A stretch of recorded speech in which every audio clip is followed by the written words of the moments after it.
Hello! I'm Emil. I'm Ali. And I'm Maisie. We're here today at the Helford River Passage, a truly stunning location in the southwest of Cornwall. The warm summer days, rich in an abundance of life, are now a distant memory. But that's not to say that autumn's not still a great time to look for wildlife. That's very true, and today we're exploring a whole host of places, both on land and underwater. And I start off by going to explore rock pools to see what weird creatures we can find there. All this and much more on this brand new episode of NatureWatch!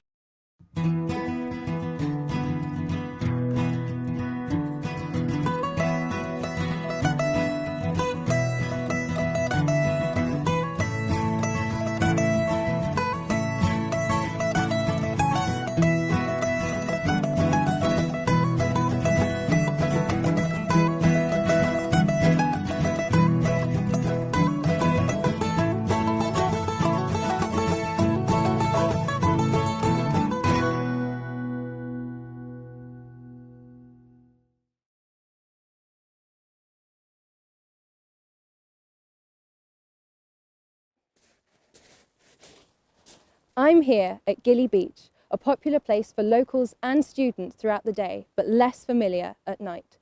It is the autumn equinox, when the length of the day and the night are equal as the sun hits the equator. It's also a harvest moon. Historically, people would use this to work throughout the night. However, we're using it to go rock pooling. It's not just the moon, though, that makes this a perfect night for rock pooling. It's also the tides.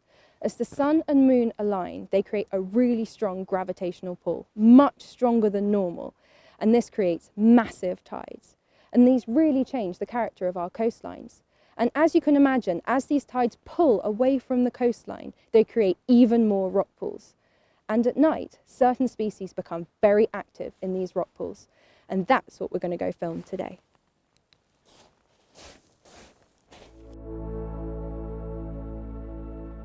Rock pools, like this one, can easily be overlooked, but really, they're worlds of their own, home to many different species. Rock pooling at night is also a great idea because lower oxygen levels in the water force species to the surface.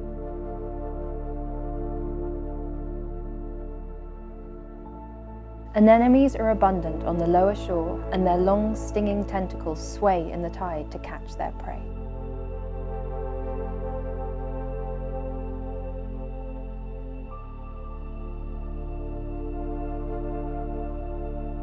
Meanwhile, under the cover of darkness, dozens of crustaceans such as crabs, often voracious hunters, emerge to feed on whatever they can get their claws on.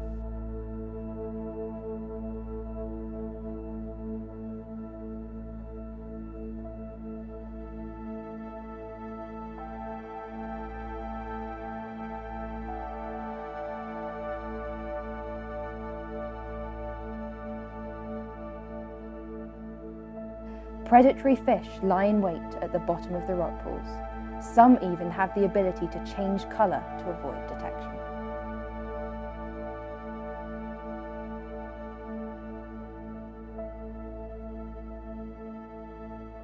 Our crew have just been lucky enough to find a common cuttlefish in this rock pool. Now, cuttlefish aren't actually fish. They're mollusks related to octopus and squid. You wouldn't normally find a cuttlefish this far in. However, the receding tide has isolated this individual in the rock pool.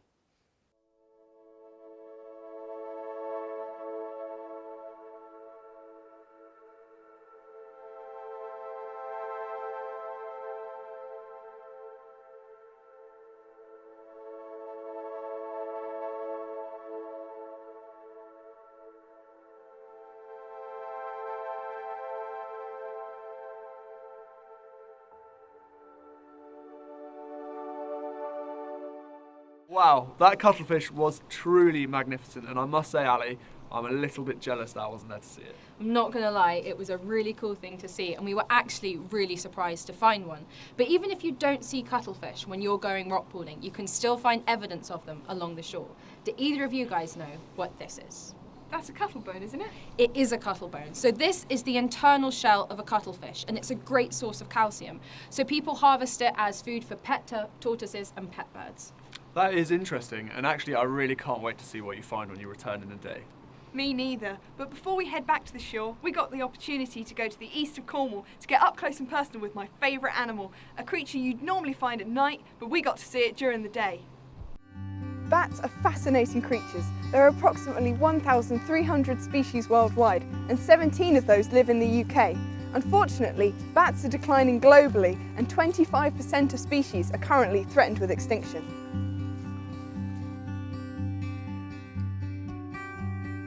At this time of year, bats are busy mating, fattening up for winter, and entering periods of torpor, a kind of semi-hibernation state.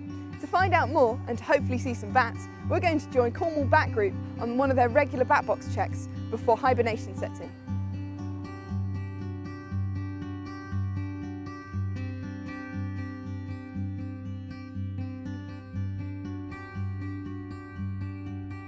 Boxes like these Schregler boxes that have been placed around the woodland can provide a fantastic insight into the secret lives of bats. They give us an idea of population number and where bats are in terms of their stages for hibernation. Bats can be pretty fussy house hunters though, and not all of the boxes that we've checked today have contained bats.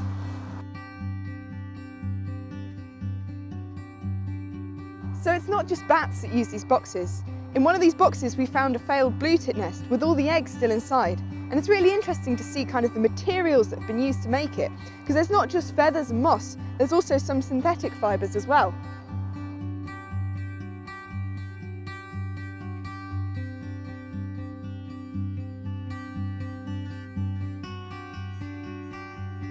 So in one of these bat boxes we've managed to find a brown long-eared bat. And these bats have enormous ears, and they're known as gleaner bats because they pick insects directly off leaves. And they're just beautiful. When the bat group find a bat, measurements are taken, the condition is checked and the sex is determined. To reduce disturbance, handling is kept to a minimum and the bat is returned to the warmth and safety of the box.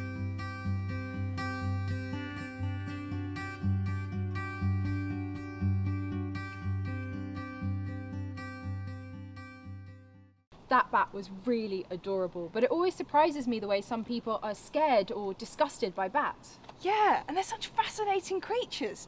A lot of people have misconceptions about bats, like they suck your blood or they're going to get caught in your hair, when in reality, all British bats are insectivorous, so they don't want to suck your blood. And also they're really agile, so then really unlikely that they're going to get caught in your hair. That's right. And of course, if anyone wants to see bats for themselves, the best thing to do is get in touch with their local bat trust, who run surveys all throughout the year. Brilliant! Well, the next thing to do is return to the rock pools and see what other gems I could find along the shores.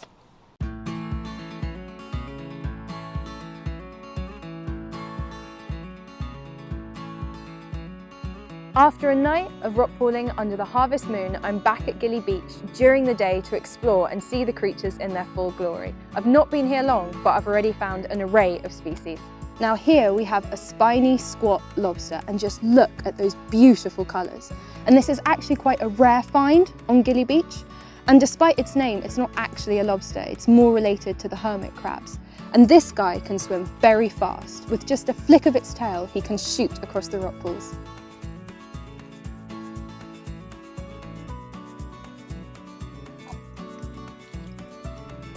Oh, look at that. So this here, what we've got is a Cornish sucker. And this fish gets its name from the way its underside clings to the bottom of the rock, as you can see here. And these two blue spots also serve a powerful function, as it makes it look big to deter predators.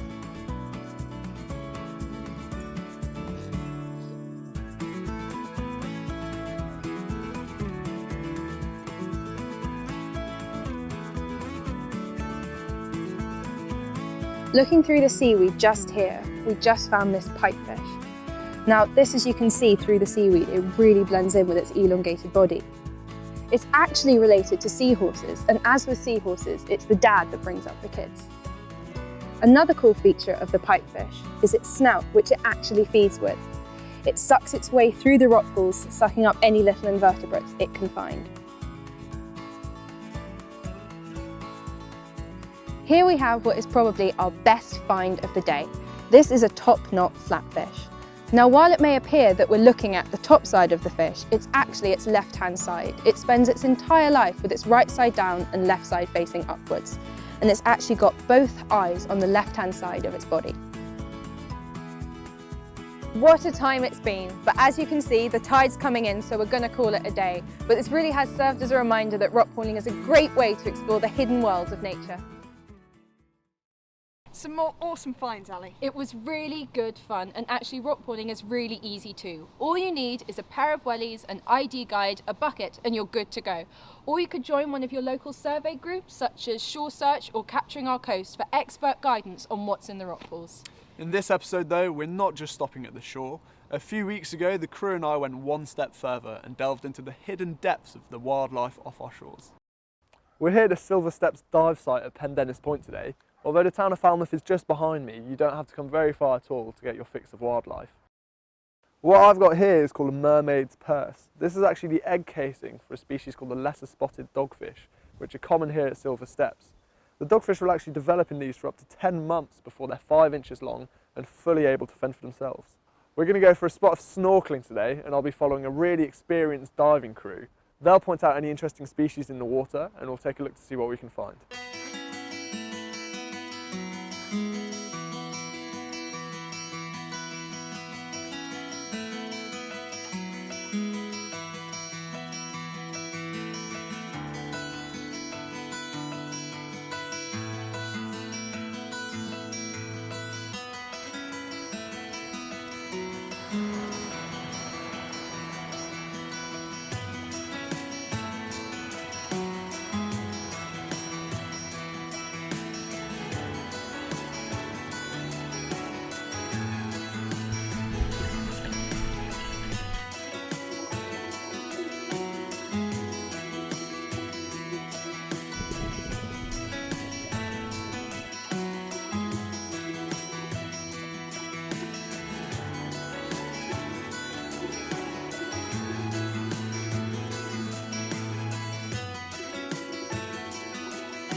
So we've just gotten out of the water and I'm here with Jason and Carrie, part of our NatureWatch dive crew.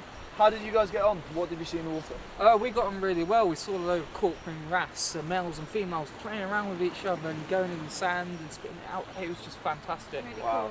cool. There was loads of spiny starfish as well, which is like a common thing to see here. Personal favourite. Lots of shrimp and things as well. Yeah, and the best thing we saw was a dogfish, which has to be at the top of the list. Fantastic. How was your snorkel? Well, we didn't have as much luck, but it was good. I think we can all agree though, we are very cold, so I think it's about time we head in and get a cup of tea.